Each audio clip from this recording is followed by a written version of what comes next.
எல்லாருக்கும் நமஸ்காரம். இன்னைக்கு திருக்கோளூர் படிப்பிள்ளை ரகசியத்தில் 33வது வசனம். 33வது வசனம் என்னன்னா, இளைப்பு விடாய் தீர்த்தேனோ நம்பாடுவார் போலே. இளைப்பு விடாய் தீர்த்தேனோ நம்பாடுவார் போலே. இது அருமையான இது இது ஒரு ஸ்டோரி. நம்பாடுவார்னு திருக்குறங்குடியில் அந்த மலையில் இருந்தவர். அவர் திருக்குறங்குடிக்கு அந்த மலைமேல் நம்பின்னு இருக்காரு. அந்த மலை மேலே இவரோட வீடு. இவர் அங்கேருந்து தினம் வந்து திருக்குறங்குடிக்கு வந்து பெருமாளுக்கு வந்து பூஜை பண்ணிட்டு போவார். பூஜை பண்ணுறதுனா இவர் உள்ளே போக முடியாது. இவர் வந்து அந்த வேடுவர் குலத்தை சேர்ந்தவர். அந்த அந்த ஒரு கீழ் ஜாதியினர். இவர் வந்து கோயிலுக்குள்ளேயே அளவு பண்ண மாட்டார். அப்பெல்லாம் கோயிலுக்குள்ளேயே விடுறதில்லை. அது மாதிரி இருந்தது ஒரு காலத்தில், உண்மைதான். அது மாதிரி வச்சுருந்தா இவர் என்ன பண்ணுவார், ஏகாதசி விரதம் இவர் வந்து ரெகுலராக கடைபிடிக்கிறது. இவர் என்ன பண்ணுவார், ஒவ்வொரு மாதமும் ஏகாதசி அன்னைக்கு ராத்திரி வந்து அங்கே வந்து அந்த திருக்குறங்குடி நம்பி வாசல்ல நின்ற நம்பி கிடந்த நம்பி இருந்த நம்பி மலைமேல் நம்பி திருப்பார்கடல் நம்பின்னு 5 நம்பி பஞ்ச நம்பி கஷேத்திரம்னு பேர். அது பேரு இந்த நின்ற நம்பிக்கு தான். அந்த கோயில் உள்ள இருக்கிறது தான் நின்ற நம்பி. இருந்த நம்பி அங்கதான் உட்கார்ந்துருந்த நம்பியும். நின்ற நம்பி மேலே மலை மேலே இந்த அதில் வந்து அந்த நம்பி கோயில் வாசலில் வந்து இவர் நிற்கிறார்.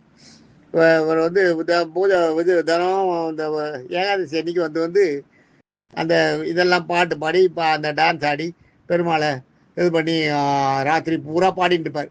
இவர் அந்த பண்ணு கையில் வச்சுருப்பார். அந்த கையில் ஒரு இது மாதிரி அதை வச்சுட்டு அதில் சிரிச்சு பாடிட்டு போவார். ஒருத்தருக்கும் பயப்படுறதெல்லாம் இல்லை. அவர் பாட்டுக்கு வருவார், அவர் பாட்டுக்கு போவார். இது மாதிரி ஒரு தடவை கைசிகை ஏகாதசி அன்னைக்கு வரார். கைசிகை வைகுண்ட ஏகாதசிக்கு முதல் மாசத்துல வரும். கார்த்திகை மாசத்துல கைசிகை ஏகாதசின்னு வரும். அந்த ஏகாதசி வரும்போது அந்த ஏகாதசியில என்ன பண்றார், இவர் வரார்.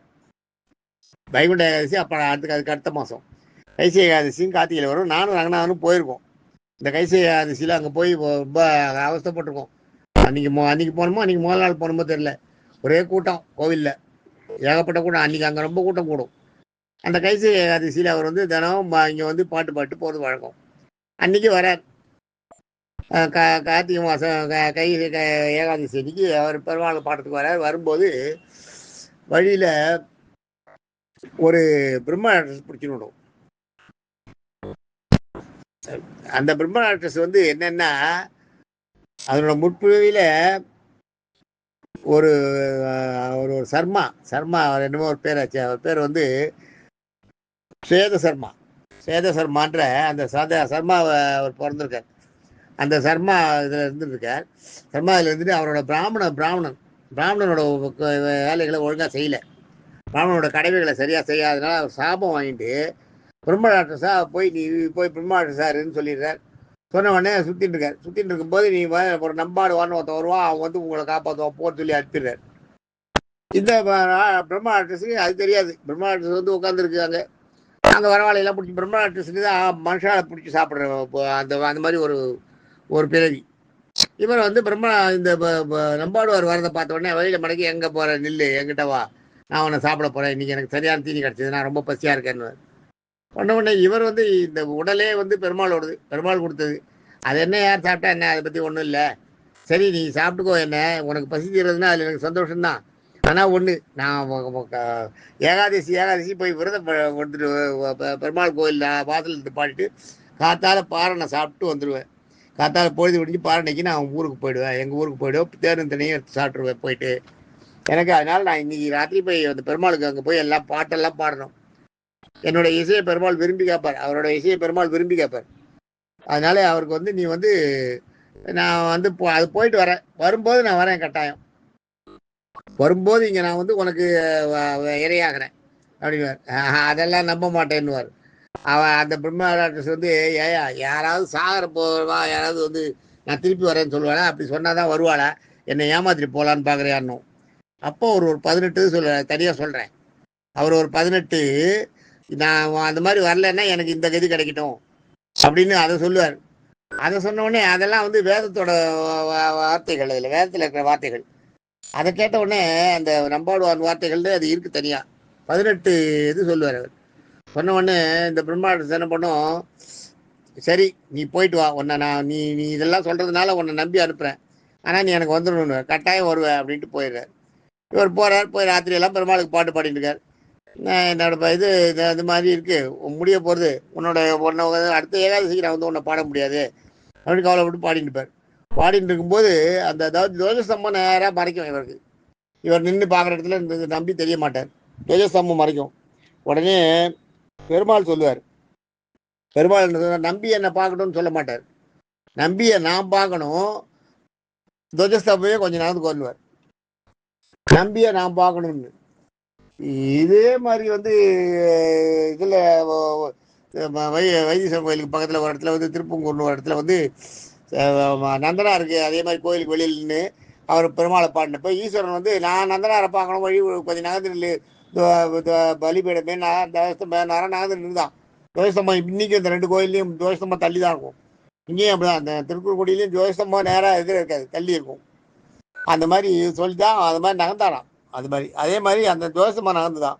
நகர்ந்த உடனே இவர் பாடுறது பார்த்தவங்க இவர் வந்து நான் அடுத்த ஏகாதசிக்கு நான் வந்து உன்னை பாட முடியலையேன்னு அழுவார். அழுதுகிட்டே பாடுவார் பாருங்க, பெருமாள் பிரசனம் ஆகிடுவாராம். நீ ஒன்றும் கவலையப்படாத, உனக்கு நன்னா எல்லாம் நல்லது நடக்கும்னு சொல்லி அவர் எல்லாம் வாழ்த்திட்டு எல்லாம் பண்ணிடுவார். பண்ணிவிட்டு பெருமாள் மறைஞ்சிடுவார். இவர் எல்லாம் முடிஞ்சுட்டு திரும்பி வருவார். திரும்பி வரும்போது அந்த அந்த பெருமாள் கிட்ட போகிறதுக்கு வராரு. வரும்போது எதில் ஒரு பிராமணன் வருவார். அந்த பிராமணன் வந்து இந்த பக்கம் போகாத, அங்கே ஒரு பிரம்மாண்டஸ் இருக்கு, அது பிடிச்சின்றோம், நீ இந்த பக்கமாக போ, உனக்கு வேற வழி காட்டுறேன்னுவார். இல்லை இல்லை, நான் அந்த பிரம்மாண்டஸ் கிட்ட போகணும்னு தான் போகிறேன், நான் வரும்போது சொல்லிட்டு வந்திருக்கேன், வந்துட்டு நாம் ஏகாதசி வந்து நான் ராத்திரி கண்டுபிடிச்சி ஏகாதசிக்கு பெருமாளை பிரார்த்தனை பண்ணிட்டு காத்தால பொழுது விட்டவுடனே நான் உங்கள்கிட்ட வந்து சேர்ந்துடுறேன், நீ என்னை சாப்பிடுன்னு சொல்லியிருக்கேன், சொல்லிட்டு வந்திருக்கேன்னு சொல்லுவார். இவர் சொல்லுவார், நம்ம சொல்லும்போது அவர் அந்த பிராமணன் சொல்லுவார், பைத்தியக்காரா, யாராவது இது மாதிரி உண்டா, நான் திருப்பி வரேன்னு சொல்லலாம், சரி உன்னை விட்டுது அந்த பெருமாள் அதுவே பெருசு, மறுபடியும் நீ போகாத, போனேன்னா உனக்கு உயிர் போயிடும், உயிர் முக்கியமானது, உயிரை காப்பாற்றிக்கோ, இந்த பக்கமாக போய் பொழைச்சி போன்னுவார். போன உடனே இல்லை இல்லை, இந்த உயிர் வந்து என்ன இருக்குது இதில், இந்த உடம்புல ஒன்றும் கிடையாது, அது ஒரு பிரம்மாண்டத்துக்கு இறையா போச்சுன்னா அது வந்து அதுக்கு நான் ஒரு புண்ணியம் தான் பண்ணியிருக்கணும், அதனால் அதெல்லாம் இல்லை, நான் போக தான் போவேன், நான் அங்கே தான் போகிறேன், அங்கே தான் போயிட்டுருக்கேன், அங்கே தான் போவேன் அப்படின்னுவார். போன உடனே இந்த இவரை சொல்லிட்டு போன உடனே அந்த பிராமணன் திருப்பி திருப்பி தடுப்பார், போகாத போகாதன்னுவார். இவர் கேட்க மாட்டார். உடனே பெருமாள் அங்கே காட்சி கொடுப்பார். காட்சி கொடுத்து நீ தடவி கொடுப்பார், அவனை நம்பாடுவானை வந்து தடவி கொடுப்பார் முதுகில். நீ இவ்வளவு தூரம் வார்த்தைகளில் கரெக்டாக இருக்கணும்னு நினைக்கிறியே, இதெல்லாம் வந்து ஒரு வைஷ்ணவருக்கு தான் வரும், நீ உன்னோட முயற்சிகள் எல்லாமே நல்லா வெற்றி அடையணும், அருள் புரிஞ்சு அனுப்புவார். அருள் புரிஞ்சு எல்லாம் அனுப்புவார். ஆனால் அந்த போனோடனே மாயமாயிடும், எல்லாம் மறைஞ்சிடும், எல்லாம் மறந்துடும், இவருக்கு மறந்துடும், பெருமாளும் அதை அதுதான் பெருமாளோட இது, நாராயணனோட இது அதான், நிறைய மாயங்களை பண்ணுவார், வாழ்த்தி அனுப்பிடுவார். இவர் போவார், இந்த நம்பாடுவார் நேராக போவார். போன உடனே பிரம்மா அட்ரஸ் இருக்கும், பிரம்மா அட்ரஸ்க்கு எதில் போய் ஒரு நிப்பார் பாருங்க, நின்ன உடனே பிரம்மா அட்ரஸ் மறந்து போயிடும். எவனாவது வந்திருக்காரா, எவனோ பராமணம் வந்து இவ்வளவு தூரம் எல்லோ நான் இப்படி செத்து போயிடுவேன், அப்படி இருந்துருவேன், அப்படி வேதத்தோட கருத்துக்களை எல்லாம் சொன்னானே, 18 இது சொன்னானே, அதனால நான் போட்டோம், இவனை விட்டுறலான்னு பரிதாபப்பட்டு விட்டோம். ஆனால் இவன் வந்து முடிச்சுட்டு வந்து நிற்கிறானே நம்மளுக்கு எதிர, எவ்வளோ பெரிய எவனாக இருப்பான், அவனோட நம்மளை சாப்பிட்டுட்டு வந்து நிற்கிறானே, அப்பயும் பயமுறுத்துறது, உடனே அப்படி எடுத்து சாப்பிடுவேன், எப்படி எடுத்து சாப்பிடுவேன், நீ எப்படி வேணால் சாப்பிடுவோ, உனக்கு சாப்பிட்றேன்னு சொன்னேன், நான் வந்துட்டேன் அப்படின்னு. உடனே அந்த பிரம்மாண்டஸ் வந்து பயந்துடும் இவங்ககிட்ட, இவர்கிட்ட. இந்த இவராக நம்ம ஏற்கனவே ஒரு தப்பு பண்ணிட்டு தான் இங்கே வந்திருக்கோம், இன்னொரு தப்பு பண்ணுறதா, இன்னொருத்தர் அடிச்சு சாப்பிட்றதான்ட்டு உடனே பிரம்மாண்டஸ் வந்து நம்பாளர் காலில் விழுந்துடும். காலில் வந்து நீ தான் எனக்கு மோட்டம் வாங்கி தரணும் அப்படின்ன உடனே அப்போ சொல்லும், வேத சர்மான்னு பேர், அவர் பேர், அந்த அந்த பிரம்மாண்டஸ் பேர் வேத சர்மா. நான் என்ன சொன்னேன் முதல்ல, ஏதோ ஸ்வேத சர்மாவும் சொன்னேன், வேத சர்மான்னு பேர். அந்த வேத சர்மா என்ன பண்ணுவார் வந்து அப்போ பிரம்மாண்டஸ் வந்து இந்த நம்பாளர் காலில் விழுந்து எனக்கு நீ தான் மோட்டம் வாங்கி தரணும் பெருமாள்கிட்ட சொல்லி முதல்ல இவரை பயமுறுத்தும். நம்பாளுக்கெல்லாம் பயப்பட மாட்டார். அப்புறம் அவருக்கு அடிப்படிஞ்சு நீ தான் என்னை காப்பாற்றணும்னு காப்பாற்றணும் போது அப்போ அப்போ நீ தான் என்னை காப்பாற்றி எனக்கு பெருமாள்கிட்ட சொல்லி எனக்கு நீ எப்படியாலும் வேண்டி எனக்கு மோட்சத்தை வாங்கி கொடு, நான் உன்னை மறக்க மாட்டேன், நீ தான் எனக்கு மோட்சம் வாங்கி தரணும், இல்லாட்டா நான் வேணும். அப்போ நம்பாடு சரணாகதி அடைக்கணும். பிரம்மராட்சஸ் வந்து பிராமணன் ஞாபகம் வச்சுக்குவார். இவர் வந்து ஒரு கீழ் ஜாதியை சேர்ந்தவர் நம்பாடுவார், அவர்கிட்ட வந்து சரணாகதி அடைகிறார். இதனால் இதெல்லாம் அந்த காலத்தில் இல்லை, அந்த காலத்தில் உங்களுக்கு நீங்கள் வந்து சுத்தமான பக்தனாக இருக்கீங்களான்றத மட்டும் தான் பார்த்தார் பெருமாள். பெருமாள் கையில் ஈஸ்வரன் கையில் இது மாதிரி நிறைய உண்டு. ஈஸ்வரன் கையில் ரொம்பவே உண்டு. நம்ம இதில் இந்த நாராயணன் கதையில் இதெல்லாம் நம்ம தெரிஞ்சுக்கணும். அந்த காலத்தில் இருந்து இல்லை இதெல்லாம். அதுக்கப்புறம் இவாள் உருவாக்கினது தான் இந்த ஜாதி மத பேதங்கள்லாம். அது போட்டோம். இவர் பிரம்மாண்ட சிவந்து இவர்கிட்ட அடிப்படிஞ்சு இவரை காலை பிடிச்சின்னு கெஞ்சின உடனே இவர் என்ன பண்ணுவார், நீ எழுந்துக்கிட்ட உடனே அப்புறம் பெருமாள்கிட்ட இவர் பாடுவார். இது மாதிரி எப்படியாலும் இவருக்கு வந்து நீ வந்து மோட்சத்தை கொடு. இந்த நம்பாடுவார் என் காலிலே விழுந்துட்டார், இந்த பிரம்மாண்டஸ் என் காலிலே விழுந்துட்டு இதை காப்பாற்றி இதுக்கு மோட்சம் கொடு அப்படின்னுவார். மோட்சம் கொடுன உடனே அவர் என்ன பெருமாள்கிட்ட விடுவார். அந்த கமண்டலம் கொண்டு ஒன்று ரீதியாக வரும், கமண்டலம் வரும், அதில் ஜலம் இருக்கும். இந்த ஜலத்தை அது மேலே தெளி நம்பாடுவான் மோட்சம் அடைஞ்சிருவானோ.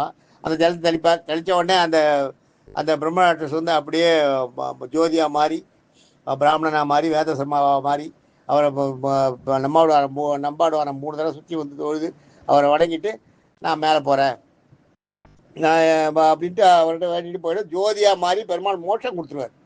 அந்த பிரம்மராட்சஸ் வந்து பண்ணது தப்பு. அந்த வேத சர்மா வந்து வேதங்களை சரியாகவே சொல்லலை, அவருக்கு மறுபிறவி கூட கொடுக்கல. நம்பாடுவார் சொன்னான்றதுக்காக மோட்சத்தையே கொடுத்துருவார் பெருமாள். அந்த மாதிரி பண்ண உடனே அதுக்கப்புறம் என்ன பண்ணுவார், அந்த அந்த அதுதான் சொல்கிறார் இந்த இடத்துல அவருக்கு மோட்சத்தை வாங்கி கொடுக்குறார். அது வந்து அவ்வளோ சாதாரண விஷயமா, ஒரு தனக்கு கெடுதல் நினச்சவன் தன்னை சாப்பிடணும்னு நினச்சவனுக்கு மோட்சத்தை வாங்கி கொடுக்குறதுன்னு முதல்ல அது மிரட்டுறது. அதுக்கெல்லாம் இழைப்பு விடாயின்றது. அதான் அந்த பிரம்மாண்டஸ் இவரை அனுப்பிட்டு உட்காந்துருந்தது பாருங்க, வெயிட் பண்ணியிருந்தது, இழப்பாரிட்டு இருந்துதான். மறுபடியும் அந்த நம்பாடுவான் வருவான், ராத்திரி பாடிட்டு காத்தாலும் திரும்பி வருவான், திரும்பி வரும்போது சாப்பிடலான்னு வெயிட் பண்ணிட்டு தான். அதுதான் சொல்கிறார், இழைப்பு விடாய் தீர்த்தேனோ. அவரை அந்த அந்த பிரம்மாண்டஸோட அதனோட அந்த பசி விடாயின்றது வந்து இந்த இடத்துல தாகம். அந்த பிரம்மாண்டஸோட தாகத்தை தீர்த்தேனோ. அது வந்து அது அந்த ஒரு மாதிரி சோர்ந்து போய் அதனோட தாகத்தில் இருந்தது. நான் போய் அதுக்கு இரையாகி அதனோட தாகத்தை நான் பசி தாகத்தை தீர்த்தேனா நம்பாடுவான் போலேன்ற ஆய்வு. அந்த அந்த அந்த அவர் போய் நின்று அங்கே பாடின ஏகாதசி தான், அதுதான் கைசி ஏகாதசின்றது. இன்றைக்கே விசேஷம். திருக்குறங்குடியில் கைசி ஏகாதசி அவ்வளோ விசேஷமாக நடக்கும், ரொம்ப பிரமாதமாக நடக்கும். நான் போயிருக்கேன், நான் போய் பார்த்துருக்கேன். ஒரு தடவை நான் தனியாகவே போயிருக்கேன். ஒரு தடவை நானும் ரங்கநாதனும் போனோம், 2 தடவை நானும் ரங்கநாதனும் போனோம். ஒரு தடவை சாதாரணமாக போனோம், ஒரு தடவை இந்த கைசி ஏகாதசி அன்றைக்கி முதல் நாள் போயிட்டோம் போல இருக்கு. முதல் நாள் அன்றைக்கி தான் போனோமோ தெரில. போனால் அங்கே ஒரே கூட்டம் கோவிலில். அந்த மாதிரி எல்லா ஏற்பாடும் பண்ணியிருந்தால் அவ்வளோ ஜனஜோதியாக இருக்கும். அன்றைக்கி ராத்திரி பூரா அங்கே ஒரே கொண்டாட்டமாக இருக்கும். கைசி ஏகாதசி அன்றைக்கி திருக்குறங்குடியில் ரொம்ப ஃபேமஸாக இருக்கும். அதுதான் சொல்கிறேன் இந்த இடத்துல. இந்த அதை வந்து இந்த திருக்கோவில் பெண் பிள்ளை சொல்கிறேன். நம்பாடுவார் மாதிரி நான் வந்து இதானேண்ணா இந்த பிரம்மராட்சஸோட இழைப்பு விட தீர்த்தேனா, என்ன போய் சொல்றீங்க, நான் வயலில் கிடக்கிற முழு புழுக்கம் முயல் புழுக்க மாதிரி அப்படின்னு. நம்ம ராமானுஜருக்கு இன்னும் ஆச்சரியமா இருக்கும். நம்பாடுவார் கதையெல்லாம் சொல்றா. இவன் எவ்வளோ பெரிய ஆள், இவன் வந்து தன்னைத்தானே உரைச்சி சொல்லிக்கிறாள் வழி, எவ்வளோ பெரிய ஆள், இவ்வளோ விடக்கூடாது அப்படின்னு மனசில் வச்சுட்டு இன்னும் சொல்லுன்னுவார். இன்னும் அவங்ககிட்ட தெரிஞ்சதெல்லாம் கேட்கணும். அவன் சொல்ல சொல்ல இவருக்கு ரொம்ப ஆனந்தமாக இருக்கும். அடுத்தது சொல்லு அப்படின்னுவார். இன்னும் சொல்லு நீ எனக்கு அப்படின்னுவார். அதுதான் இந்த நம்ம கேட்டுக்கிற 33வது திருக்கோவில் பெண் பிள்ளை ரகசியம். இழைப்பு விடாய் தீர்ந்தேனோ நம்பாடுவார் போலே அப்படிங்கிறது. இழைப்பு விடாய் தீர்த்தேனோ நம்பாடுவார் போல. நம்பாடுவார் மாதிரி நான் அவருக்கு அந்த பிரம்மாண்டத்துக்கு அவர் பசி தாகத்தை தீர்க்கறதுக்காக நான் ஆளானேனா, அதுவும் இல்லையே அப்படின்ற அந்த இடத்துல. அடுத்தது நாளைக்கு சந்திப்போம். தேங்க்யூ.